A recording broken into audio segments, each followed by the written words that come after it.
अब राजेंद्र बाबू प्रजापति जो ट्रस्ट के चेयरमैन हैं Santram BA education and welfare society के।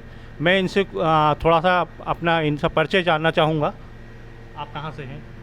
मैं वर्तमान में नासिक से हूँ और समाज की एक शिक्षा के क्षेत्र में काम करने वाली संस्था Santram BA education and welfare society, इसको स्थापित करके समाज के बच्चों की शिक्षा के क्षेत्र में काम कर रहा हूँ। देखिए, हमारा समाज बहुत गरीब समाज से आता है। गांव में बच्चे पढ़ते हैं, इनको अच्छी और स्तरीय शिक्षा सुलभ नहीं है। तो काफ़ी प्रयास करने के बाद देखते हैं कि बहुत सारी संस्थाएं अलग अलग क्षेत्रों में काम करती हैं।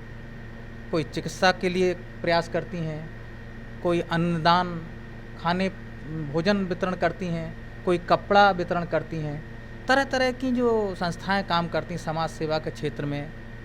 तो मैंने देखा कहीं ना कहीं कुछ कमी है। अगर हम समाज के बच्चों को शिक्षित करेंगे तो ये जो बाकी सब प्रयास हैं अपने आप वो बच्चे कर लेंगे।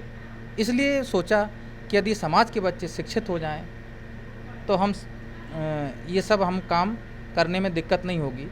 अब समाज को शिक्षित करने में सबसे बड़ी दिक्कत ये आती है कि उनके पास आर्थिक स्थिति उनकी इतनी मजबूत नहीं होती है कि अपने बच्चों को पढ़ा लें, क्योंकि हमारा जो समाज है गरीब और ग्रामीण तबके से आता है और बच्चों को पढ़ाने के लिए उतने संसाधन उनके पास। ऐसे हम एक ग्रुप के समाज के साथियों को लेकर, इसमें मैं कुछ नहीं कर रहा हूँ, मैं सारी संस्थाओं से निवेदन करता हूँ और उनके जो प्रमुख हैं उनसे निवेदन करता हूँ कि आप हमें कुछ मदद करिए ताकि हम समाज के लोगों की मदद कर सकें। जैसा कि राजेंद्र बाबू जी ने बताया कि हमारे पास ऐसे बहुत से लोग हैं जिनके सहयोग के द्वारा शिक्षा को लेके, उच्च शिक्षा को लेके और कई लोगों को निःशुल्क भी किताब वितरण को लेके ये काम कर रहे हैं। जो व्यक्ति एजुकेशन के लिए जो बाहर से आते हैं उनके लिए कैसे कोई प्रावधान है आपके पास? देखिए, हमारी जो समिति है या हमारा जो ग्रुप है अभी ज़्यादा समय नहीं हुआ है, अभी प्रारंभिक अवस्था में है। हमारे पास इतना फंड भी नहीं है, लेकिन उत्साह बहुत है, लोगों का सपोर्ट बहुत है। हम बिल्कुल ईमानदारी और पारदर्शिता के साथ ये प्रयास कर रहे हैं। अगर हमारे पास कुछ आर्थिक स्थिति की व्यवस्था होगी तो हम उस पर भी उनका सहयोग करेंगे। हम समाज के सभी भाइयों से, सभी संस्थाओं के प्रमुख से ये निवेदन करना चाहते हैं कि आप समाज सेवा करिए, लेकिन आसपास अपने बच्चों को, अपने समाज के बच्चों को, अपने परिवार के बच्चों को, रिश्तेदारों के बच्चों को पढ़ाने में प्रयास करें। सरकार बहुत सारे मदद कर रही है, बहुत सारे तरीके से पढ़ाई के बारे में सोच रही है, लेकिन हमें अशिक्षित होने के कारण कहीं ना कहीं हम उनका योजनाओं का फ़ायदा नहीं उठा पाते। और अगर हम देखिए, आज और एक और बात मैं बताना चाहता हूँ, आजकल शिक्षा महंगी बहुत होती जा रही। जब से शिक्षा का ये आर्थिक जो हो गया, महंगी शिक्षा हो गई है, बिजनेस बन गया है, जो शिक्षा का व्यापार बन गया, तब से शिक्षा महंगी होती जा रही है और सरकारी शिक्षा एक तरह से समाप्त होती जा रही धीरे धीरे। तो हम फ्री ऑफ कॉस्ट एक स्तरीय शिक्षा की व्यवस्था करना चाहते हैं। इसकी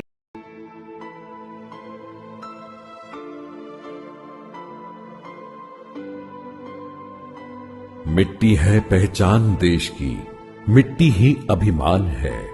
इस मिट्टी को नमन करो, यह मिट्टी हिंदुस्तान है। अपना सीना चीर कर देखो, यह मिट्टी अन्न उगाती है।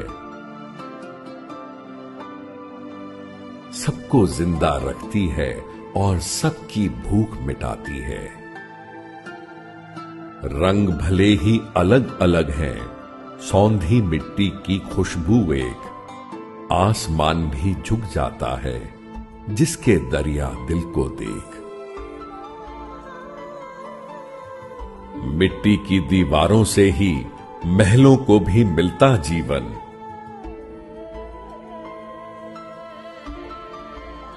क्या शहरों को याद है अब तक मिट्टी वाला घर आंगन? मिट्टी की इस कलश से हमने जहां की खुशियां पाई हैं, गुल्लक फोड़ दिए बच्चों ने जब देश पर विपदा आई है। हिंदुस्तान की इस मिट्टी का मिलकर कर्ज चुकाएंगे। जहां अंधेरा फैलेगा मिट्टी के दिए जलाएंगे।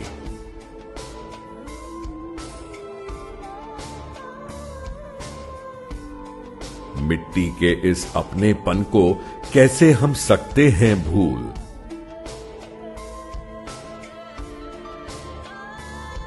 मिट्टी है हर रूप में सुंदर, आकार दे रहे मिट्टी कूल।